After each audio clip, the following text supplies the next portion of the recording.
చేతిలో సామాజిక అస్త్రం నెంబర్ వన్ నెంబర్ వన్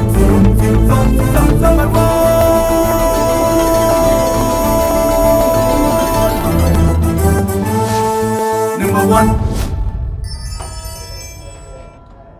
నమస్తే. సామాన్యుడి చేతిలో సామాజిక అస్త్రం నెంబర్ 1 న్యూస్కి స్వాగతం. నేను రవీంద్ర. జనసేన ఇప్పుడు ఈ పార్టీ ఆంధ్రప్రదేశ్లోనే కాదు తెలంగాణలో కూడా తన ప్రాబల్యాన్ని కనబరచాలి, తమకంటూ ఒక ప్రత్యేకమైనటువంటి స్థానాన్ని మనం దక్కించుకోవాలి అనే దిశగా అడుగులు వేస్తుంది. ఆంధ్రప్రదేశ్లో ఇటీవల జరిగినటువంటి పరిణామాల నేపథ్యంలో జనసేన పార్టీకి మంచి ఆదరణ వచ్చింది, అలాగే గుర్తింపు కూడా వచ్చింది. 2024 ఎన్నికలకు సంబంధించి పోటీ చేసినటువంటి అన్ని స్థానాల్లో విజయం సాధించి 100% స్ట్రైక్ రేట్ని సాధించింది జనసేన. ఇలాంటి సందర్భంలో కూటమిలో కీలకంగా వ్యవహరిస్తుంది జనసేన. డిప్యూటీ సీఎంగా పవన్ కళ్యాణ్ ఆయన అనుసరిస్తున్నటువంటి విధానం కానీ, వ్యవహార శైలి కానీ, తీసుకుంటున్నటువంటి నిర్ణయాలు కానీ అన్నీ కూడా ఒక ప్రజల సంక్షేమమే ధ్యేయంగా పనిచేస్తూ వస్తున్నారు. ఇటువంటి క్రమంలో అంటే మన పక్క రాష్ట్రం తెలంగాణలో కూడా చాలా కీలకమైనటువంటి పార్టీగా మనం అవతరించాలి, దానికి సంబంధించి యాక్షన్ ప్లాన్ అనేది సిద్ధం చేసుకున్నారట. చాలా కీలకమైనటువంటి పరిణామం ఇది రాజకీయ వర్గాల్లో. తెలంగాణలో 10 ఏళ్ల పాటు అధికారంలో ఉన్నటువంటి కేసీఆర్ అంటే గులాబీ పార్టీకి చెక్ పెట్టింది కాంగ్రెస్ పార్టీ. ఇలాంటి సందర్భంలో అక్కడ జరిగినటువంటి ఎన్నికల సందర్భంగా భారతీయ జనతా పార్టీతో పొత్తులో భాగంగా జనసేన కూడా కొన్ని స్థానాల్లో పోటీ చేసింది. అయితే ఎక్కడా కూడా విజయం సాధించలేదు, అంతంత మాత్రంగానే ఓట్లు కూడా పోలయ్యాయి. ఇటువంటి క్రమంలో జనసేనకు సంబంధించి తెలంగాణలో మంచి క్యాడర్ ఉంది, కార్యకర్తలు ఉన్నారు, నాయకులు ఉన్నారు, లీడర్షిప్ క్వాలిటీస్ ఉన్నటువంటి వ్యక్తులు, లీడర్స్ కూడా ఎక్కువగానే ఉన్నారు. కానీ పార్టీ మాత్రం అంతంత మాత్రమే. అంటే జనసేనని పవన్ కళ్యాణ్ ఆంధ్రప్రదేశ్ పైనే ఫోకస్ పెట్టారు. దానికి ముఖ్యమైనటువంటి కారణం ఏంటంటే గత ఎన్నికల్లో మనం చూస్తే గనక ఘోరమైనటువంటి ఓటమిని ఎదుర్కొంది. పోటీ చేసినటువంటి స్థానాలన్నీ ఓడిపోయినటువంటి జనసేన కేవలం ఒకే ఒక్క స్థానంలో విజయం సాధించింది. ఇలాంటి సందర్భంలో దాదాపుగా 10 ఏళ్ల పాటు పడినటువంటి కష్టానికి ప్రతిఫలంగా 2024 ఎన్నికలే ప్రత్యక్ష ఉదాహరణ. పోటీ చేసినటువంటి అన్ని అసెంబ్లీ స్థానాలు, 2 పార్లమెంటు స్థానాల్లో తిరుగులేని విజయాన్ని సాధించింది. ఒక చరిత్ర అనేది క్రియేట్ చేసిందని చెప్పాలి. 100% స్ట్రైక్ రేట్. దానికి సంబంధించి తాజాగా కేంద్ర ఎన్నికల సంఘం కూడా ఒక ప్రత్యేకమైనటువంటి గుర్తింపు ఇచ్చింది. శాశ్వత గుర్తుగా గాజు గ్లాసుని గుర్తుగా కేటాయించింది. ఇటువంటి తరుణంలో తెలంగాణలో కూడా మా పార్టీని ప్రాంతీయ పార్టీగా గుర్తించాలి.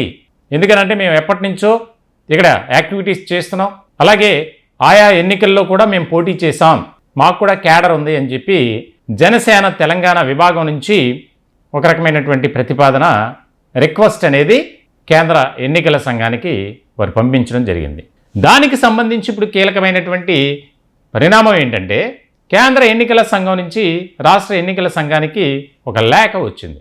తెలంగాణలో ఉన్నటువంటి జనసేన పార్టీను ప్రాంతీయ పార్టీగా గుర్తించండి, ఆ పార్టీకు ఏ ఎన్నికల్లో అయినా పోటీ చేయడానికి సింబల్ కూడా కేటాయించండి అని. ఇప్పుడు తెలంగాణ జన సైనికుల్లో సంబరాలు, ఆనందం, హర్షం అన్నీ కూడా ఎక్కువగా ఉప్పొంగుతున్నాయట. ఎందుకనంటే ఇప్పుడు ఏమీ ఎలక్షన్స్ లేవు, మరి ఎందుకు అంత ఆనందం అనుకోవచ్చు. త్వరలోనే స్థానిక సంస్థల ఎన్నికలు జరగబోతున్నాయి. ఆ ఎన్నికల్లో మనమేంటో చూపించాలి, జనసేన పవర్ ఏంటో అక్కడ మనం చాటాలి అనే దిశగా వారు ముందుకు అడుగులు వేస్తున్నారట.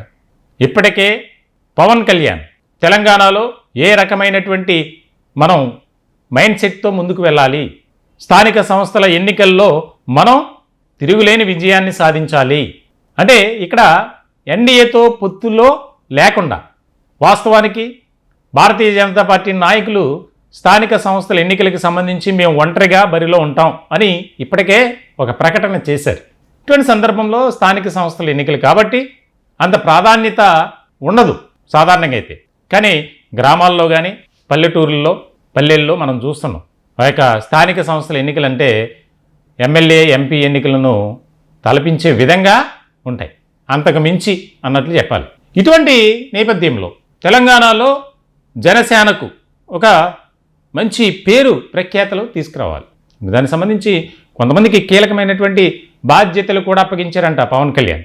అంటే ఎవరెవరు ఎలాంటి యాక్టివిటీస్ చేయాలి, ప్రజల్లోకి వెళ్ళాలి, ప్రజలతో మమేకం కావాలి, ఏదైతే ఆంధ్రప్రదేశ్లో అనుసరించినటువంటి విధానం ఉందో నిత్యం ప్రజల్లో మనం తిరగాలి, ప్రజా సమస్యలపై ఒక పోరాటం చేయాలి, ప్రభుత్వంపై ఒత్తిడి తీసుకురావాలి.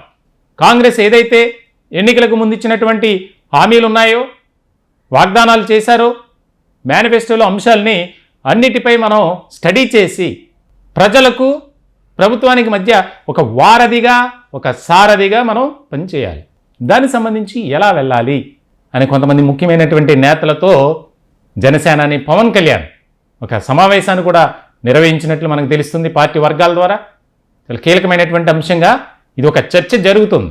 ఇప్పటికే స్థానిక సంస్థలపై ఫోకస్ పెట్టినటువంటి జనసేన మనం ప్రజల మద్దతును ఎలా కూడగట్టుకోవాలి, ఏ విధంగా మనం అనుసరించాలి, వ్యూహాత్మకమైనటువంటి అడుగులు వేయాలి, ఇక్కడ ఒక రకంగా ఛాలెంజ్గా తీసుకుంది. ఎందుకంటే గతంలో జరిగినటువంటి అసెంబ్లీ ఎన్నికల్లో ఘోరమైనటువంటి ఓటమిని చవిచూసింది జనసేన. ఎందుకంటే ఎవరు కూడా విజయం సాధించలేదు. అప్పుడున్నటువంటి పరిస్థితులు ఆ విధంగా ఉన్నాయి. ఇటువంటి క్రమంలో ఇది ఒక ముఖ్యమైనటువంటి పరిణామంగా మారింది. అందులోనూ కేంద్ర ఎన్నికల సంఘం నుంచి వారికి గ్రీన్ సిగ్నల్ రావటం, ఇప్పుడు ఒంటరిగా పోటీ చేసేందుకు సమాయత్తం అవుతుందట. స్థానిక సంస్థల ఎన్నికలకు మనం కేడర్ అంతా బలంగా ఉండాలి, దానికి సంబంధించి కొంతమందికి ముఖ్యమైనటువంటి బాధ్యతలు కూడా అప్పగించారట పవన్ కళ్యాణ్. ఏపీలోనూ కాదు, తెలంగాణ రాష్ట్రంలో కూడా మనం ఒక కొత్త పందాలో ప్రజలతో మమేకమవుతూ ప్రజల సమస్యలపై అలుపెరగని పోరాటం చేస్తూ మనం ముందుకు వెళ్ళాలి, ప్రజా అభిమానాన్ని పొందాలి, సంపాదించుకోవాలి. దానికి ఏం చేస్తే బాగుంటుంది అనేది. ఎందుకంటే ఇప్పటికే దేశ రాజకీయాల్లో జనసేనకు ఒక ప్రత్యేకమైనటువంటి పేరు ప్రఖ్యాతలు వచ్చాయి. దాన్ని కంటిన్యూ చేయాలి. రానున్నటువంటి ఎన్నికల వరకు మనం కష్టపడి పనిచేయాలి. మన పార్టీపై ప్రజలు పెట్టుకున్నటువంటి నమ్మకాన్ని వమ్ము చేయకుండా మనం దానికి సంబంధించినటువంటి క్రియాశీలకమైనటువంటి రాజకీయాలు చేయాలి అనే దిశగానే జనసేనాని పవన్ కళ్యాణ్ దిశానిర్దేశం చేస్తున్నట్లు కూడా మనకు తెలుస్తుంది. మొత్తానికైతే ఏపీ తరహానే తెలంగాణలో కూడా జనసేన తన ప్రాబల్యాన్ని చూపబోతుంది అనడంలో ఎలాంటి సందేహం లేదు. ఈ టాపిక్పై మీ విలువైనటువంటి అభిప్రాయాలు, సలహాలు, సూచనలు కామెంట్ రూపంలో తెలియజేయండి. మా ఛానల్ని దయచేసి సబ్స్క్రైబ్ చేసుకోండి. Thank you.